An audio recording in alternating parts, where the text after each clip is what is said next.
श्री क्षेत्र पंढरपुरात बेशिस्त वाहन चालकांना ट्रॅफिकचे नियम शिकवत पोलिसांची धडक कारवाई। श्री क्षेत्र पंढरपूर तीर्थक्षेत्र दक्षिण काशी समजले जाणारे पंढरपूर तीर्थक्षेत्र येथे वर्षातून 4 वाऱ्या होत असतात।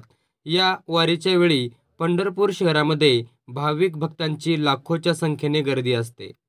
आता येणाऱ्या वारीच्या अगोदरच पंढरपूर शहर पोलीस स्टेशन ट्रॅफिक विभाग यांच्याकडून पंढरपूर शहरामध्ये येणाऱ्या भाविक भक्तांना ट्रॅफिकचा त्रास होऊ नये म्हणून बेशिस्त वाहन चालकांना नियम शिकवत धडक कारवाई करण्यात येत आहे। पोलीस निरीक्षक विश्वजित घोडके यांच्या मार्गदर्शनाखाली ही कार्यवाही केली जात आहे। 11 फेब्रुवारी 2024 दक्ष वेद न्यूज प्रतिनिधी श्रीकृष्ण जाधव, सोलापूर।